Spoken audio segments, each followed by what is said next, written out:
to answer your questions, we can actually make a change. Okay, it's just whether we want to do it or not. I think a little step goes a long way. Yeah.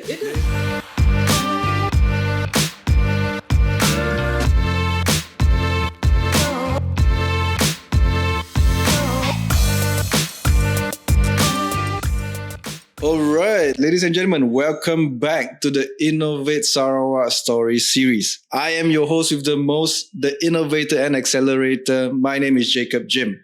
So today, we have a special guest with us. We have someone from Hornbill Networks Consortium in Berhad.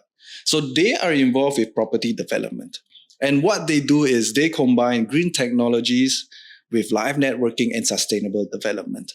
So, ladies and gentlemen, I would like to welcome Hanizam. Hi, nice to meet you. Glad to have you with us today. How are you? How are things? I'm fine, thank you very much, Jacob. Thank you again for actually inviting me to the session. It's been a great honor. It's a pleasure for our side also. So for those of you who do not know, Hanizam is the CEO of Hornbill Networks Consortium. So, maybe for the audience, give us an overview of Hornbill Networks Consortium. What do you guys basically do? Okay, just in a nutshell, I would say that, just to make it simple, we are actually a property development company where we build and focus on building affordable, environmental friendly homes at valuable prices. Yeah, okay? Awesome. So that is essentially what we are trying to do. And what we are trying to do also is that actually incorporating a lot of these environmental issues that, that we can actually solve it at the construction level itself. I see. But there are other property developers out there also, kan? But what mainly differentiates you from the others? Is it just the technologies? Yeah, I would say so, because the thing is that a lot of the other developers right now, because they've been involved in this business for quite some time. Yeah. Right. So as you know, people are very resistant to change. Okay. But as you can see from nowadays climate now, you see the weather today, it's super seriously hot. Yeah. Right. This is actually because of the climate change. Right. So if we don't do anything at our level, I don't think we can actually, I'll be fine. I know that. But what about our children, our grandchildren? Yeah, correct. So we need to make a change at our level at whatever things that we can do. So to answer your question, the rest of the other developers, are they adopting or whatever? They are. I can see that they're trying, what they're looking is that they're doing this wait and see attitude. Yeah. Yeah. Before they can actually adopt it. But the fun fact is that in Semenanjung, most of the developers are actually going on this particular journey in terms of the ESG, the environmental sustainability, and of course governance. Hey, that's awesome, because our, I think, previous board member was the deputy minister, if I'm not mistaken, of the Ministry of ESG. But what is it actually? I hear a lot about sustainable development goals, the ESG itself also. What is it actually? Is it like the government forcing people to, I don't know, use more paper instead of plastic? Yeah. Okay. Layman's lah. What this ESG is actually because of the Paris Agreement. Okay.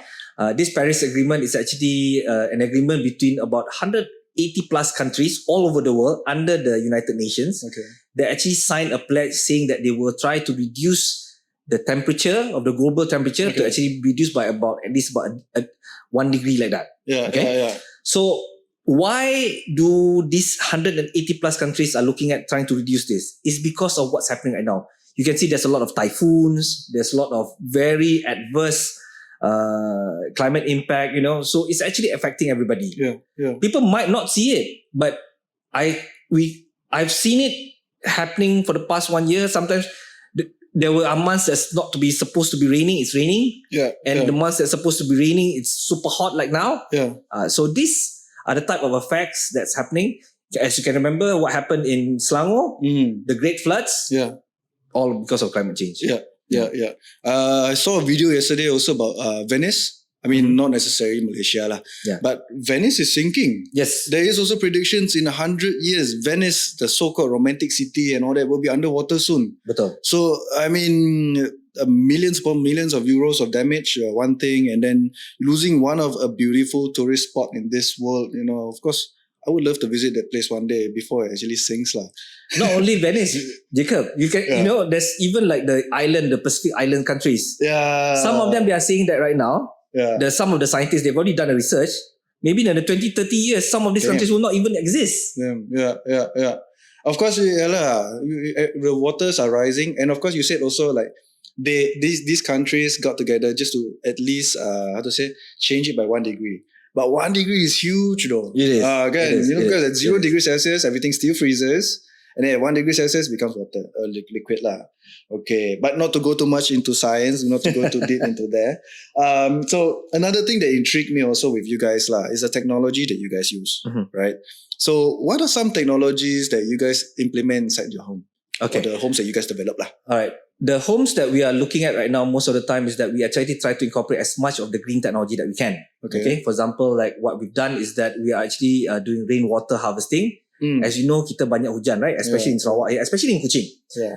This water is a resource, as you know. Yeah. Okay. So what we do is that we actually collect this rainwater harvesting and we provide FOC to all the home buyers, giving them this hydroponic garden system, fertigation system. Okay. So they can actually tanam all this sayur and all that. Yeah. Okay, that's one example. So remember during the COVID time, everybody was busy wanting to tanam this, tanam that and all that. Right? I think you can remember that. Yeah. So that's one of it. Okay. The other thing that we are looking at also is actually regulating, trying to control the energy usage. Okay. That's why we actually incorporate Google Smart Home, and we are actually quite proud to say that we are the first one in the whole of Sarawak to actually incorporate Google Smart Home in the homes that we actually build. Okay, cool. Yeah. So essentially, when you go into your house, right, any of the Hornbill Network's house, you are actually getting into a house where you have the electricity already on, the water is also available, and also the internet connectivity is there. That will actually be able for you to actually use your Google Smart Home. Yeah. And this Google Smart Home, you can control the lightings, all those of gadgets and all that. Yeah. Oh, wow. Okay. Actually, that saves a lot of headache, bah.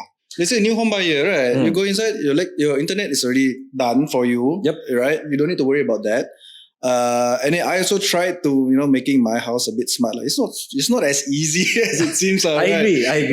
It's cool. Also, sometimes the basic functions you can do, like just telling, hey Google, change the lights, on the lights, all this. But I think when it comes really down to saving you money, turning on the aircons when you arrive, planning all these things, that takes a bit of expertise. Yes, correct. True.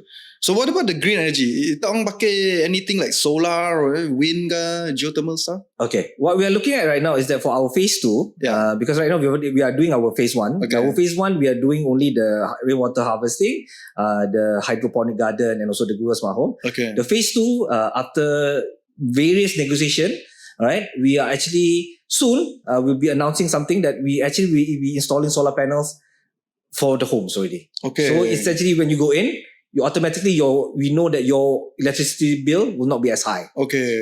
So these solar panels are built in, so you don't even need to do anything. Okay. It's actually just goes back to the power grid and all that. Okay. All you can see is that if let's say if you live in another house before, you can see the drastic change in terms of your utility bills.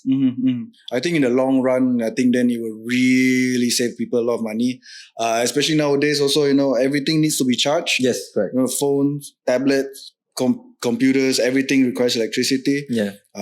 Even for those who smoke, even the e-cigarettes also need to be charged, right? Sure. Yeah. Of course, we don't condone it. Of course, if you can, everyone stop smoking. It's not good. Yeah. But let's say, for the phase 2, if you want to integrate more technologies into it, let's say besides green energy, anything else you think that would be great for those houses?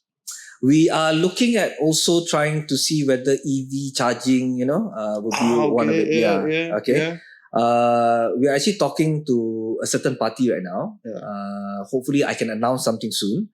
Where we actually want the home buyers, okay, they probably get a discount to buy any EV vehicles. That is what we are looking at.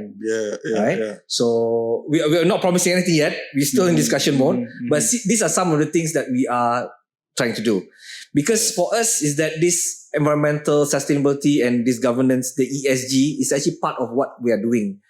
Because we are a member of the United Nations Global Compact, Malaysia and Brunei. And this is under the United Nations. We have, every year, we will need to present back to this community, saying that what we've done in terms of trying to reduce our carbon impact.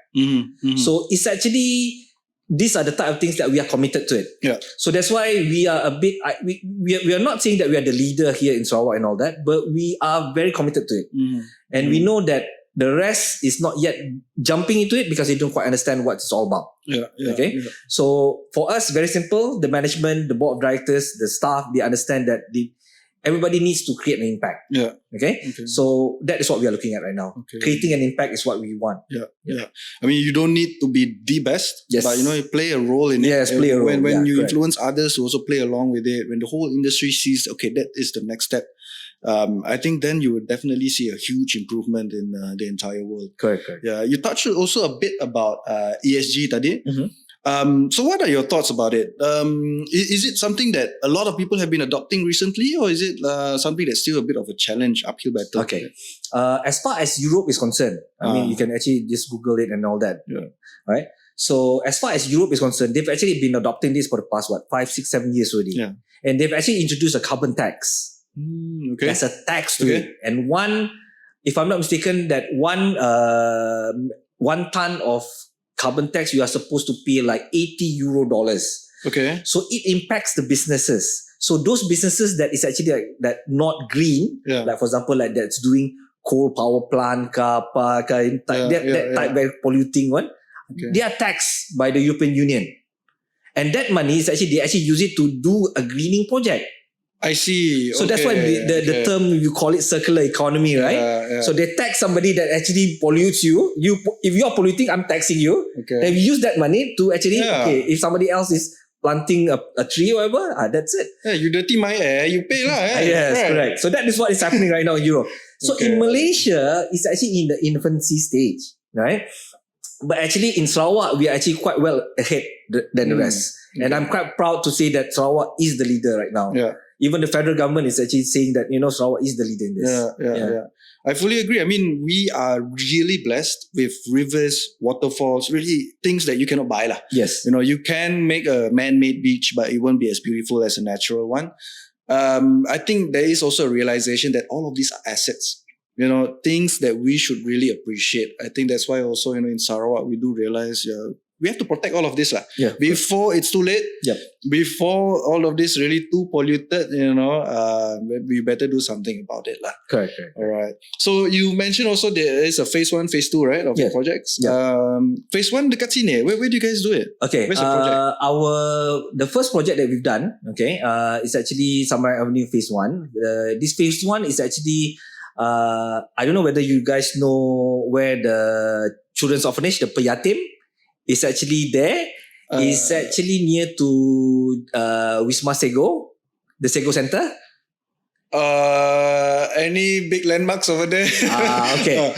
On the way to Santubong, right? You have to go through Sego Center. You need to go through this CIDB. I don't know whether you know CIDB. Okay. It's just behind it. Okay. Alright. Near the Okay. So it's actually the place is, not to say it's quite secluded. It's actually quite a lot of green there. So there's a lot of trees. Most of the houses there are quite established for quite some time. So what we've done, we actually try to, like I said, we try to reduce our carbon impact to be so much there. But sometimes we have no choice. But what we're trying to do right now is just later on, once we finish the project, we do more landscaping. I see. Yeah. But so that's where the project is right now. Okay. In terms of going green what do you think is the best approach to going green? Is it supposedly more of the processes or more of the materials, or I don't know, energy usage? Okay.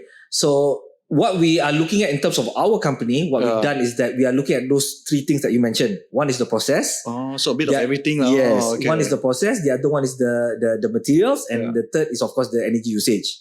So in terms of process, what we've done is that we try to find ways that actually don't use as much of the natural resources. For example, like as you know, construction industry uses a lot of timber, uses a lot of cement, uses a lot of steel. Okay.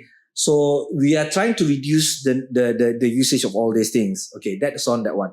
So when we are looking in terms of all that, because it's quite interrelated. So when we talk about the materials, because we use a lot of, for example, like timber. Timber comes from what? It comes from trees. So how do we actually reduce it? the one that we are looking at. How do we actually do that?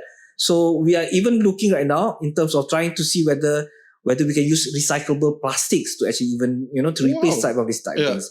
We are actually doing it right now. We are actually doing research, and hopefully we can actually announce something soon also. Yeah.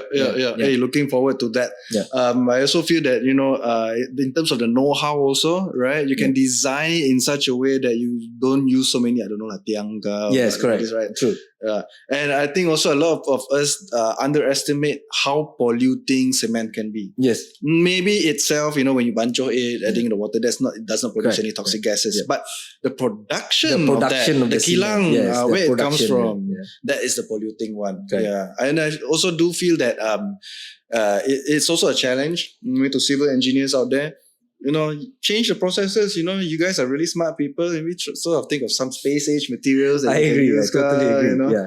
But I also see even with typical construction companies in Sarawak here, a lot of them, after they're going to mix up the cement, there's a bit of extra. What they do is just chuck it inside the drain.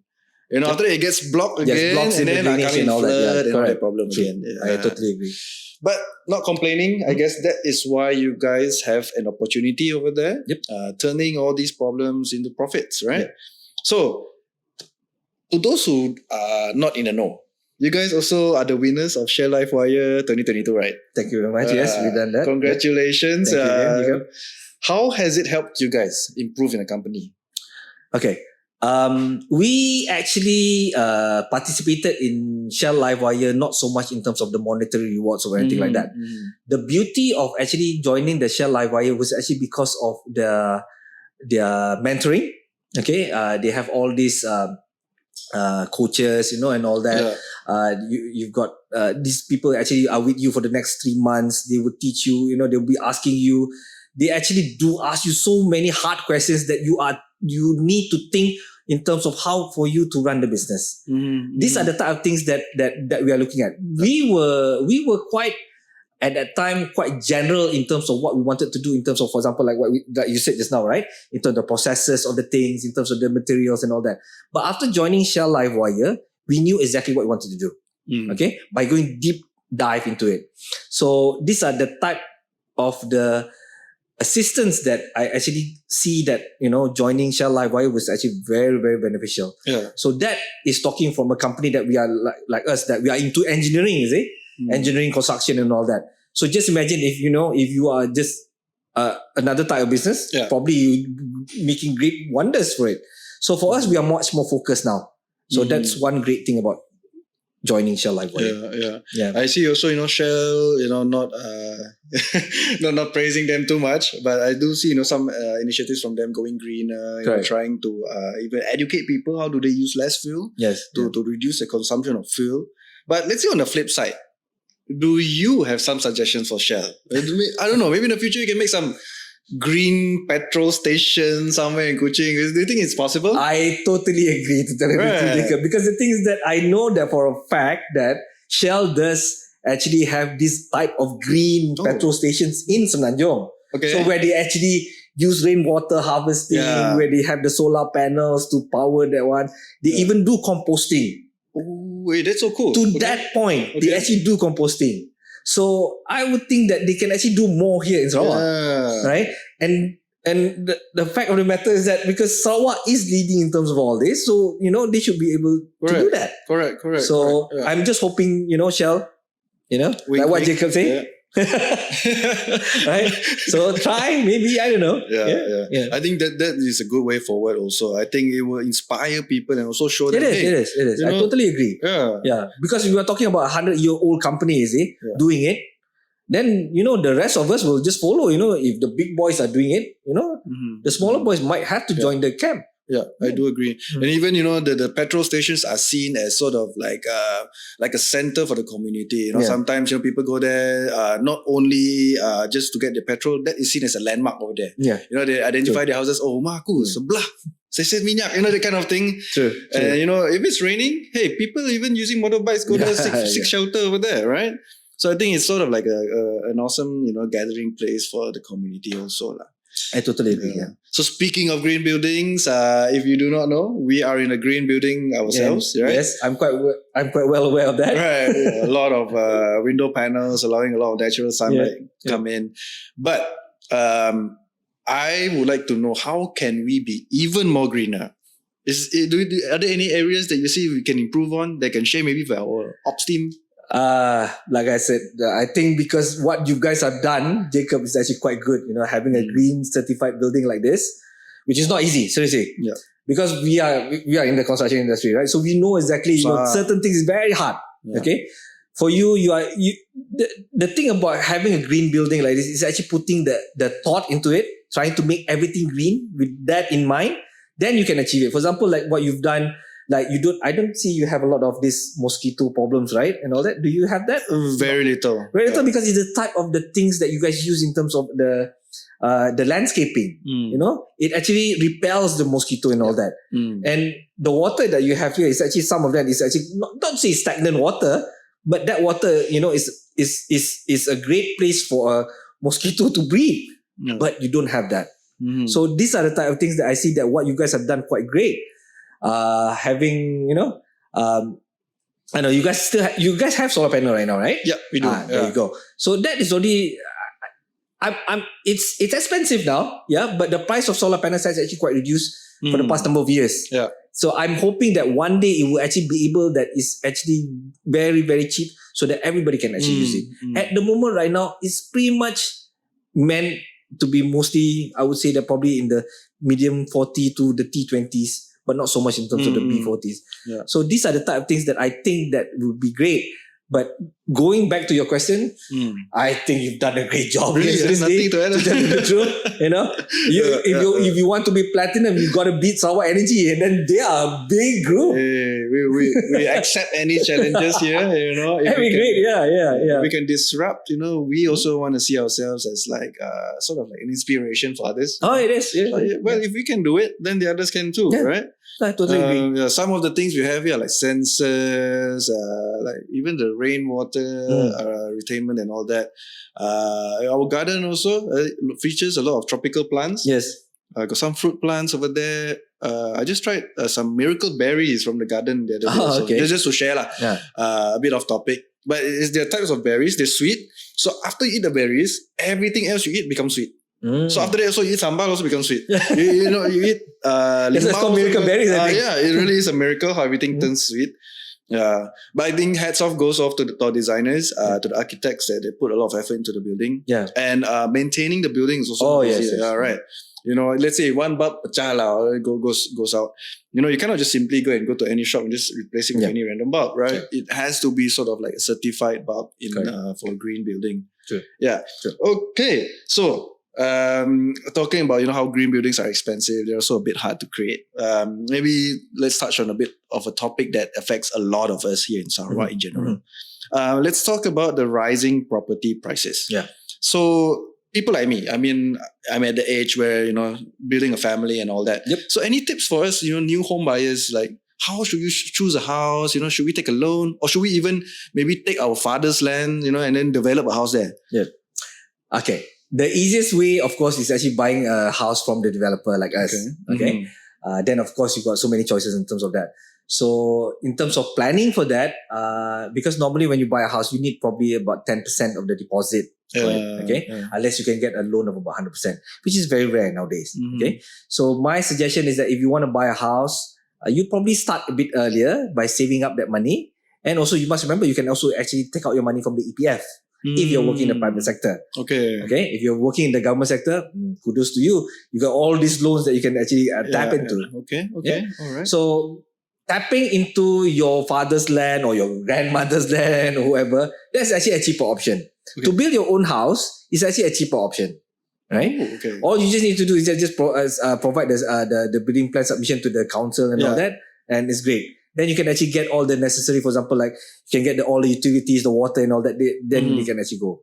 So then you can also design like what we've done, putting what for like the solar panel, the solar floodlights, that solar floodlights, there's so many out there right now. Of course, some of them are certified by Suruhanjaya Tenaga, but some of them are not. But as long as it can fit the use of it, I think it's great. You know, solar floodlights, the solar lamps at the garden and all that. Those type of things. Little things like solar fans, or those. There you go. So many. There's so many ways. Right? So of course, the best, like I said, is actually for you to actually have your own land. If you don't have your own land, you got no choice. Especially people like us living in the city, it's so hard, right? But in the kampong, yes, you can do that. Okay. So that's my take on it. As far as the housing prices right now, the reason why is the housing prices are quite, I would say about 20 to 30% higher right now is because it's not because people like us, like the housing developers, are purposely wants to increase the price. The reason being because is the material prices have actually gone quite up. Okay. Maybe some people are aware, but people who are in industry, in the construction industry, they would know that the price of cement has actually increased by 30% because there was a shortage of cement early part of the year, end of last year and early part of this year. So until the Sarawak government had to intervene. Okay. So that cement plays everything in construction, especially in terms of building a house. Right? So it constitutes probably about 40 to 50% of the cost of the house, the materials that you use. That is why for us, like in Hornbill, we are looking at in terms of how do we actually try to reduce this amount of usage that one. It's not because we want to reduce the cost. That's one, of course, But second thing is that it means that it can be used by more people. Right? Okay. So these are the type of things that's actually pushing the prices quite high nowadays. The other thing, of course, is that in terms of the supply constraints, right? Material prices have gone up. And then, like for example, like steel prices. Steel prices, we don't actually manufacture steel bars and all that here. Okay. Most of it has to be imported. I'm not blaming the government or anything, but as you know, the US dollars against Malaysia, because everything, the trade is being done in US dollars. Okay. So I'm not going to get into that. Okay. We don't need to go into that. But it used to be roughly about 4.2. Now it's got about 4.6. I'm not complaining again about the government. It's just because everything, these materials are actually denominated in US dollars. You just imagine how much is that. Wow. Yeah. Of course, it's 0.4, 0.6. Multiply it by how many steel beams you need in a house, right? There you go. But what about labor? Do you think that's also an issue? Why the prices are going up? There used to be a problem last time during the COVID. Okay. What we did is that we actually had that in mind even before COVID. We always thought that we wanted to use industrialized building system, IBS system. It's actually not so new in the Western countries. But it's just the adoption rate in Malaysia is actually quite low. Okay. But ever since COVID, you can actually search it up in Google also. Most construction players and developers nowadays are going to IBS because, like what you said just now, there was a shortage of labor. Okay. Right? So what's IBS? If I understood it correctly, it's like already pre-built parts of the building, kind of like just put them together type of thing? Correct. You imagine, if a Lego, just imagine a Lego house. How your kids playing Lego, that's how you do it. That's one example of one of the IBS system that is actually around. There are certain types that's actually even where you actually have this type of formwork and where you actually fill in the cement to make a wall rather than having this blocks. I see. So no need to fill in one brick at a time. Pasang one by one. It's already like there. Okay. The other way is, of course, like the reason why most of the time it's called industrialized is because some of them, even the precast concrete is actually manufactured in another place and actually transported, and you actually just pasang. Is it worth it to transport such a huge? If it's in what we've done is that we actually look at it in terms of costing wise. We see that if it's in the within the city area, it's okay. But if you go outside, then the cost of transport will actually kill you. Okay. So certain things, certain IBS systems are good for certain areas, but it's not actually meant for all. I see. Okay. Most of the apartments in KL, in West Malaysia, are all IBS. Most of it. Okay. Yeah. All right. Oh, that's cool. I didn't know that. I always thought that it was still, laying it brick by brick. Just maybe the only prefab things were probably the drains, I guess. The culverts and all that. Correct. Oh, but that's interesting though. Yeah. I guess that there is a bit of a room there for innovation. There's still a gap in Sarawak that people can tap into. Yep. Right? But yeah, maybe about that. Maybe besides those things that we talked about, are there some, areas in the construction industry that, maybe entrepreneurs out there can maybe tap into that have not really been touched on? Oh, okay. Because this, we're talking always about this grand technology and all this, right? Yeah. I would say that there's a big opportunity, especially for example, like the people in the M&E, the mechanical and electrical. Okay. We are looking at in terms of like the solar panel installers. Okay, at the moment right now, it's still not yet big. It's not yet a big industry here in Sarawak. But in Semenanjung, you have a lot of these people already. Okay, where they install solar panels and on the rooftops and all that. Okay, of course, if you buy from us, of course, it's free. Right? Already installed. It's already pre-installed. Okay. But if you have a house that's about maybe 5 years ago, then probably you might want to start to think of investing in it. So this is one example in the M&E. And this is something, I would say it's not really rocket science. It's just for mechanical and electrical technicians and all that. It's just, at the end of the day, it's all wiring. Right? Making sure it's connected to the proper grids and all that. So that's one example. The other thing that we are looking at right now that is actually quite good that for the other entrepreneurs might want to do is that having, like I said, this same thing like the Google Smart Home and all that. You need somebody that actually knows how to make sure, like what you said. You told me it was difficult to actually do it on your own, you right? You can't just buy from Shopee, pasang stick on the wall. It works perfectly. No, you gotta program it, connect it this to that and all that. It's quite a lot of work. So that's another area that I'm seeing that that an opportunity can be tapped. Okay. Sooner or later, people be thinking that, okay, they need somebody to, like, for example, like they're cleaning their aircons and all that. You need somebody like that. Definitely. You roughly, I would say that, there's normally this aircon contractor will tell us that, you need to clean your aircon twice in a year, to make sure that it's not dusty and all that, which is true. Right? It's like bringing your car, right? To the workshop. Same thing. To kabina hitam. Same thing. Same thing with the air conditioning. But there's also a problem also with regards to this green is that because we are talking about this internal combustion engine, right? The petrol fuel, the one that we always use. That might sound the death knell to all these workshop players.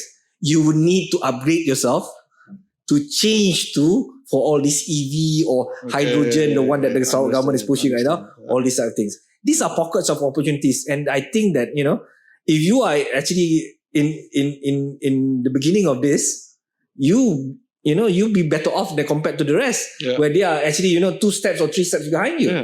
Actually, that's a good point. I never thought about that, If let's say everybody changed suddenly using a Tesla, example, how about the mechanics, do they know how to do it? There you go. I mean, probably tire change and all that, they know. But how do you change the battery, for example? Upgrading the software. Right. And, I did do a bit of like self-research about Teslas. I mean, they're really awesome. So apparently there's a lot of software updates, there's a lot of tweaking that you can do to each individual cars. So it's no more so much of a mechanical job, but more of a software type of job, right? Yeah. So that's going to be interesting to see how that develops. It is. Yeah, awesome that you shared about those opportunities. I do agree with that. Yeah. So, but in construction also, we some of them maybe do want to go greener. But what do you feel from developer standpoint is the main challenge when they want to adopt greener solutions or greener processes in general? Okay. So from the developer standpoint of view, like I said, the main thing that's happening right now in Sarawak, I would say, is actually resistance to change. Right now. The mindset. The mindset. They are looking for, for us Sarawakians, we like to wait and see. I think you realize that also. Unless if, for example, like a new retail shop open, that one everybody is berebut datang. Atau ada offer somewhere 20%, 30%, lucky draw, suddenly everybody go there. Correct. Okay, sorry. So back to as far as the developer is concerned, because everything costs money like this, right? So the cost actually can go higher if you actually do it as an afterthought. If you do it with the end in mind, the cost is not too high. Like for example, like I said, because normally now the solar panels, right? The solar panels, if you install it on your own for 4 kilowatt, it will cost you in the range of about, I would say maybe about 25 to 28,000. Of course, there's a lot of easy payment scheme by all the credit card. They are all pushing for this right now, right? But that's quite a substantial amount. Who has a credit limit of about 30,000 ringgit? There's not many people have that. Yeah, exactly. Right? Okay. So that's what I said. So in terms of, for example, like having that in mind, that what we've done, because we can actually pre-install the thing and we can actually negotiate better with the suppliers. Probably the price has gone down. Probably what we've done is that from 28,000, probably we might be able to actually bring it down to probably about, 18, 20, that's an $8,000 difference there. Yeah, correct. So these are the type of things that we can actually do from a developer point of view. So for the adoption. Plus, right now, the Sarawak government is actually pushing for this net energy metering. This is actually quite good, to reduce your bill and all that. And at the same time, we are actually generating excess electricity that Sarawak Energy later on probably can, export to, like, that Indonesia is moving its capital to Nusantara, right? In Borneo itself. So they need a lot of power. So at the moment right now, they can't actually build them. Building dams takes you 5, 7, 8 years? So they need the power now. So where does the power come from? Dams destroy a lot of nature also. You flood the entire area. And then a lot of animals are losing their homes and all that. True. But back to the point of, building it before the people move in, not as an afterthought. Why is it like so? What makes it, easier that they can save a lot of money there? Okay. For example, if you buy a home, right? Sometimes, when you want to put up a TV or a radio to a certain point, sometimes do you realize that the plug points are so far? Okay, all right. When you think of it before you actually move in, that's what we call, right now we also have this technology called building information modeling. For engineers, they will BIM. They will know about this. So it's actually, a BIM is like having a 3D view of the whole house. So you can actually project where you actually want to put your TVs, where you want to put your fridge, where you want to put actually your aircon points. So these are the type of things that can actually save you the problem of actually some people don't like the plugs all over the places, right? You don't want that, because if you have small kids, what's going to happen? They're going to pull at it. They're going to fall down. It's a very dangerous thing I'm to one happen. of them. I'm very particular about the cables. There you go. Right? Some people don't like that. So what they do is that let's say if you do it as an afterthought, probably you need to hack the wall. That involves a lot of resources, isn't it? You need to hack the wall. Then after that, you need to touch up. If the touch-up is great, it's okay. If the touch-up is not great, then you see some wavy lines and all that. Correct. I mean, here in the wall also you can see some spots. I think you're right. Let's say if it's far away also, then you need more money to buy an extension cable. Stuff like that. Okay. And then, sometimes you want to cover it up again, then comes in probably, wallpaper, some all those like plastic tubes just to cover it up. True. Yeah, but you're right. I think it should come on, in the entire industry. Right from the architects, all the way to the developers and contractors, there should be a sort of like unified understanding of, the building design and what they want to achieve with it. Yeah, so that's great. So, we're running a bit out of time and we're approaching our end. So, for the layman out there, since we're talking a lot about green technologies, green practices, what is maybe one way for, normal home users maybe to reduce the carbon footprint in their daily lives? Okay. Essentially, what we are looking at, for example, like us, is that what we've seen is that in terms of our own self, like for example, when we drink water bottles, right? Those normally those cheap 1 ringgit, 2 ringgit, 2 ringgit water bottle, right? So what do? Normally you don't separate it at source. Correct. Yeah. Right? So normally you just throw it in the garbage like that. So that's a problem actually. So maybe what you can do is that the recycling rate, okay, for example, in Singapore is only 6% for plastic, this type of plastic bottles and all that. Only 6%. Yeah. Just imagine, you manufacture 100%, only 6% is actually being reused back. Yeah. That's very low. It's different with regards to aluminium cans. It's quite high because you know why? Everybody's thinking that, aluminium can, I can, when you go to Europe, right? What happened? Collect. Yeah. Get back some money. Yeah. Right? You throw people will even scream at you. Right? Hey, why you throw the money? Correct. I totally agree. Yeah. But people don't do that for plastics. Plastic, of course, there are many different types of plastics. But mostly, the one that we actually use a lot here in Malaysia or even in Asian countries is this plastic mineral water bottle. Yeah. Right. So that is the type of thing that probably we might want to have, this we call it recycle at source. You try to separate your waste. Composting, These are the type of things that probably, some people don't like composting because they say it's berbau lah and all that. Because what it means by composting is that you ambil your old waste makanan and you put inside the ground and all that, right? Then after that, you let the worms, but then after that, it become like a compost. That's why it's a natural process lah. Yeah, natural process. Okay? There are different methods lah. But the kampung way, if you can realize that in kampung, what we do, we just throw the waste food outside. And then most of the time, that area is the most subo, isn't it? Agree. So these are the type of things that we can actually do it. Do some vegetable farming and all that. Like I said, like what we've done, that we are trying to provide this hydroponic. Okay? Things like that. So there are many different ways how you can actually be a positive impact. Be making a change for it. Okay? But if you are the type of person that keeps on blaming other people for it and expecting other people to do it for you, it won't happen.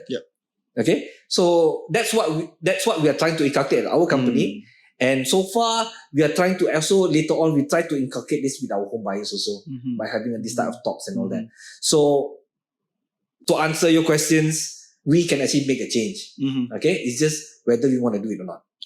Yeah, I think a little step goes a long way. Yeah, there is no one single step that you take. It's a bit here, a bit there. Make it a habit.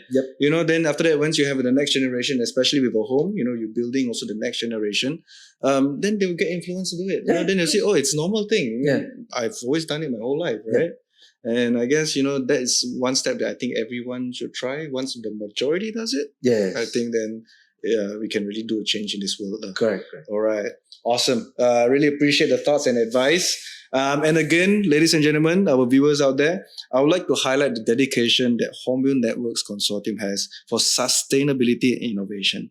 So I really look forward for the continued evolution of the company and the technologies you guys integrate.